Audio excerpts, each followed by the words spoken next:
For Marlon to not be in the story of Telltales The Walking Dead Season 4 for that long, his character surprisingly was easy to decipher in a way where you can understand him despite the short time he's in the game. I want to go over why I think Marlon was misunderstood when it came to the events that happened with him. So with that, let's get right into it. First meet Marlon at Ericson's boarding school for troubled youth, where he and the rest of his friends reside. To make it formal, welcome to Ericson's boarding school for troubled youth.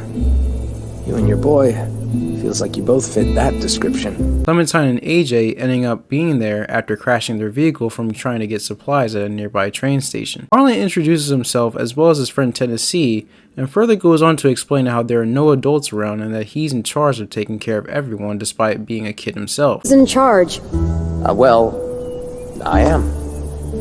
It probably sounds strange, kids run by a kid, but we do alright for ourselves. We've got good walls, good defenses, and good location too. No one really comes out this way anymore. First impressions, it seemed Marlon knew what he was doing as a leader, even going ahead to invite Clementine to hunt with the group and dinner afterwards. Marlon asked Clementine and AJ to come to his office the next day to discuss whether them staying at Ericson's is plausible. In the morning, come find me. We can talk about making this long term. We can stay? We can talk about it. The next day, Clementine and AJ meet up with Marlon in the office, and so Marlon goes on to discuss plans on how they are going to gather food for the group. But upon Marlon talking about this plan of his, he along the conversation talks about how he's trying his best to be the leader that he needs to be for the kids, and that if he doesn't figure out the food situation for them, then he essentially wouldn't be able to forgive himself since he doesn't want to lose anybody else. See these red lines? Yeah.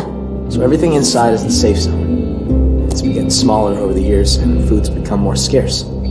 So, why not go outside it? We can't.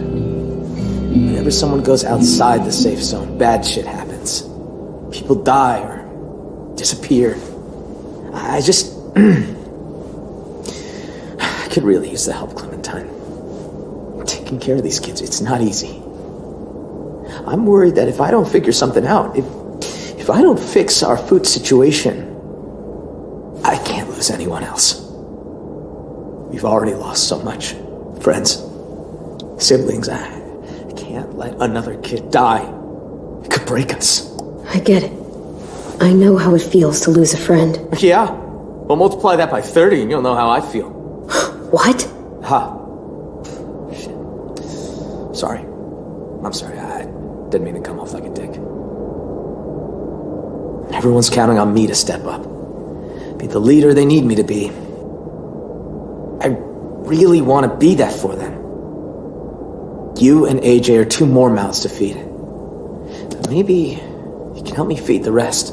With that, he also talks about how the safe zone, as well as some other places that he and the group decided not to go into anymore to prevent anything dangerous from happening. Marlon gives Clementine and AJ a task to either go with Violet and Brody or Lewis and Asim to get food.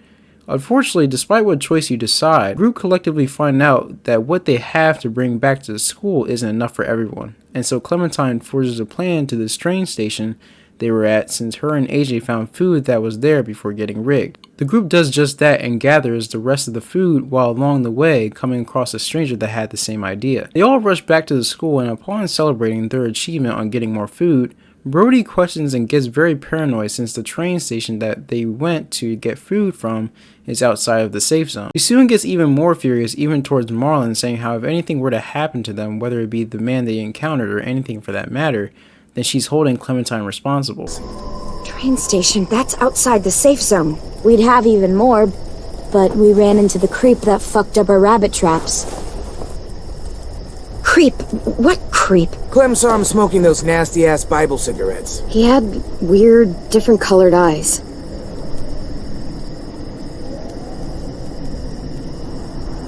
Did he follow you?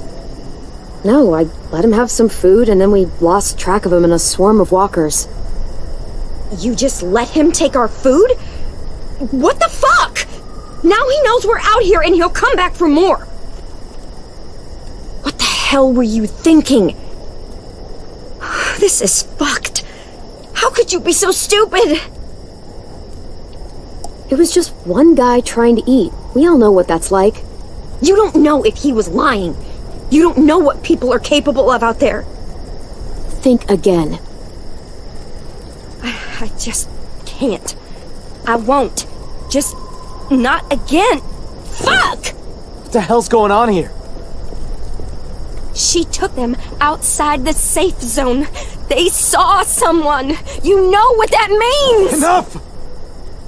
Just means there's a hungry guy out there looking for food. It's happened before. You are overreacting. You can't be serious! Come on, let's go somewhere and talk about this. If anything happens, I'm holding you responsible! Brody then leaves and we see Marlon talking to Clementine, understanding what she had to do in order to get food despite breaking the rules. Marlon then thanks Clementine and tells her to enjoy while he talks to Brody. Fast forward when Clementine and the group eat and then go to sleep, Clementine wakes up as well as AJ to talking that seems to be coming from the pipes. Clementine tells AJ to stay in the room while she goes on to investigate what's causing the noise. She soon finds out that the noise is coming from a cellar that's outside in the middle of the school grounds. Clementine finds a way to get inside and sees Marlon and Brody arguing with each other. Clementine asks what's going on since it's clear that they weren't just arguing for no reason. Brody then spills out that the man that they met at the train station, they apparently have history with him.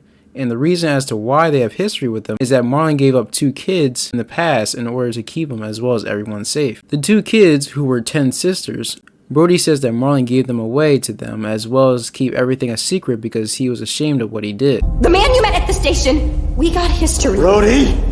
Don't listen to her, Clem. She's acting crazy. She gets this way sometimes. She's just gotta tune it out. You're the one acting crazy. Excuse me? I heard you shouting all the way from my room. Why is he trying to keep you quiet? What history?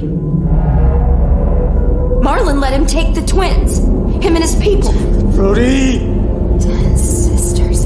I thought they were killed by walkers. That's the story we told everyone. Shut up! Because Marlon was so ashamed of what... Marlon the whole time while Brody was explaining the backstory to Clementine eventually gets so angry to the point where he hits Brody so hard with a flashlight and she ends up dying. Before she dies, she says to Clementine that when Marlon gets scared, he gets angry, and that he was planning to send Clementine with the people that took the 2 sisters to keep the school safe. You're in danger. You and AJ both. What danger? Marlon will kill me if I tell. He's scared. And when he's scared, he gets angry. Brody, if there's a threat to AJ, you have to tell me. Everything is so faint. I can't feel my legs. Please, try and focus. If those raiders come back, Marlon said he'd let him take you. Take us? To make him go away. Like he did. Like he did with 10 sisters. Marlon, panicking, tries to help but soon realizes that Brody's going to turn. So Marlon rushes out of the cellar, locking Clementine inside to keep her from telling what truly happened. Clementine, being Clementine, succeeds in getting out, and thus we witness the back and forth where both Clementine and Marlon are trying to win the trust of everyone with both of their stories. Soon though, whether it's Violet or Lewis that defends you, the group slowly walk towards Marlon to get him to stop his antics. Marlon then has an outburst saying how he's saved every single person at the school and he's trying to protect everyone. I don't get it. You don't understand at all, do you? I'm trying to protect you! All of you! Every fucking one of you! Stop it, protection! Shut your fucking mouth! I made the right call. I saved the lives of everyone in this fucking school! If they came back, I'd do it again! Excuse me? Soon after these words, we see Marlon slowly break down, saying how he regrets what he did, saying how he wanted to plan a rescue for the sisters, and that he was afraid of what would happen if everyone knew what he did to protect them. As a final stance, Marlon asked the kids to let him leave and become a bad memory. He was in a tight spot. He did the wrong thing, but he thought it was for the right reason. That doesn't mean we shouldn't have to pay for it. I wanted to get them. Stage some kind of rescue. Honest, Ted, I just couldn't. I was too afraid. You killed Brody because she knew. I didn't mean to. I didn't want this. I wanted to save all of you. Sophie! Minerva! I didn't want to hurt them. We can still fix this, Marlon. It's going to be okay. We can make this right. We'll help you. We're all family here. The only one any of us has left.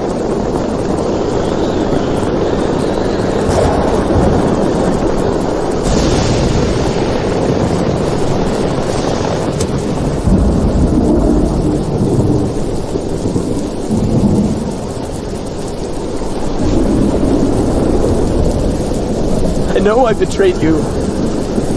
All of you. Just let me leave. You'll never have to see me again. Just let me become a bad memory. Just give me that. Please.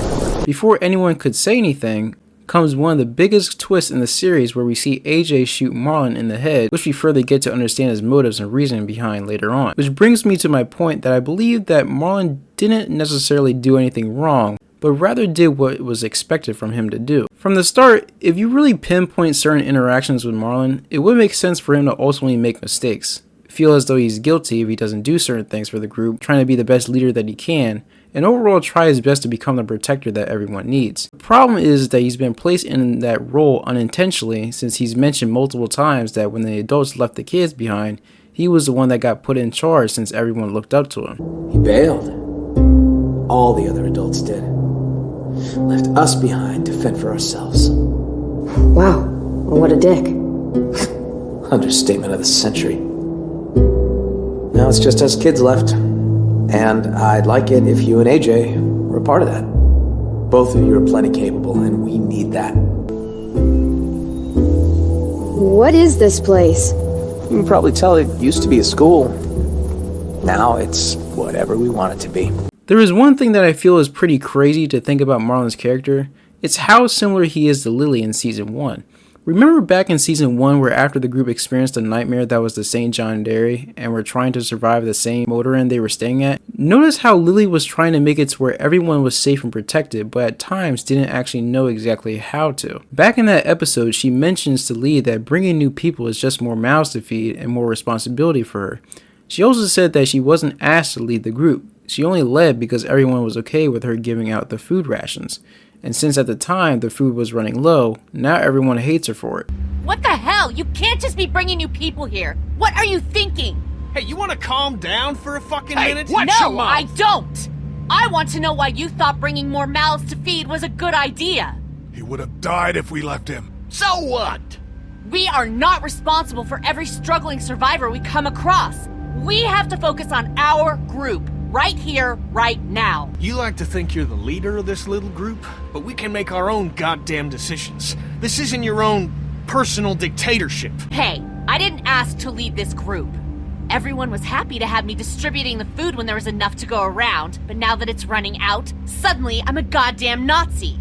It's the same thing that Marlon did in the first episode. First, she would take some of the group to get food and supplies from nearby towns or areas they already been through and whatnot. The problem is that she was so sure that staying at the motor inn and not leaving to go anywhere else was the best option for them, even believing that they could make it through winter. You can clearly see the drive in her that staying there and not venturing off anywhere is the best idea, despite Kenny and the others saying otherwise. Which was a lot, actually. Take a look.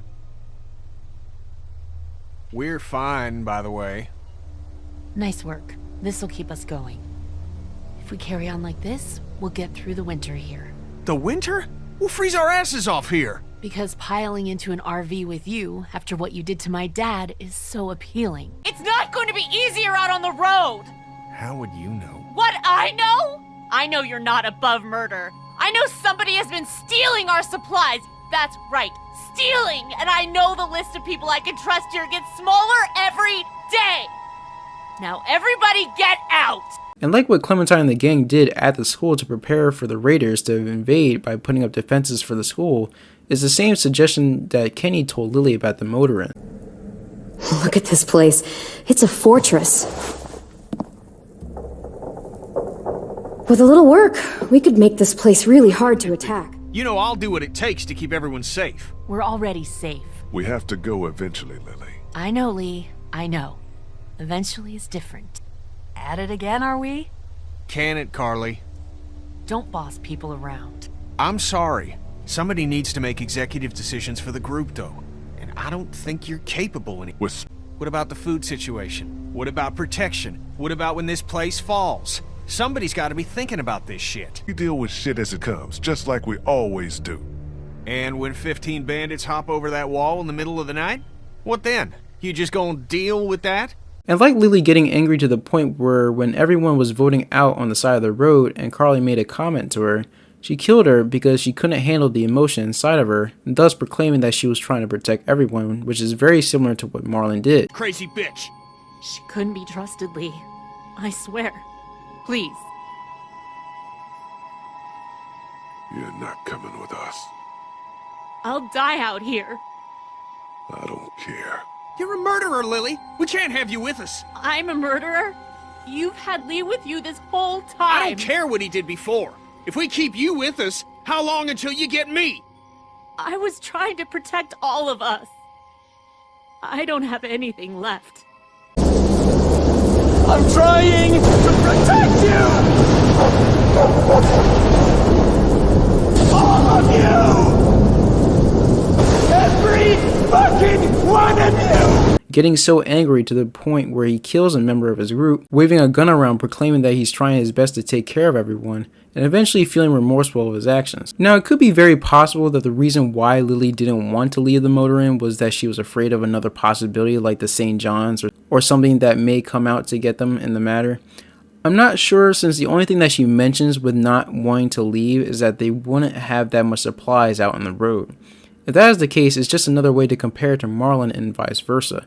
Overall, I don't think Marlon did anything wrong per se. I believe that he was just so misunderstood to where he couldn't exactly relate to anybody else because nobody around the school was under the same amount of pressure that he had, which was the thought of how can I take care of everyone. With that though, I believe with the thought of the sisters in the back of his mind and just everyday pressure with being the leader that he couldn't take it anymore. It's easy for everyone to come to the leader with their problems, but who can the leader go for their own? Which I believe Clementine was going to be this sort of co-leader in a way. It did give off that impression when they first met in the office when Marlon was talking about the food situation. Overall, though not perfect, Marlon, like everyone else, was a troubled youth, trying his best to look after the people that he cares about.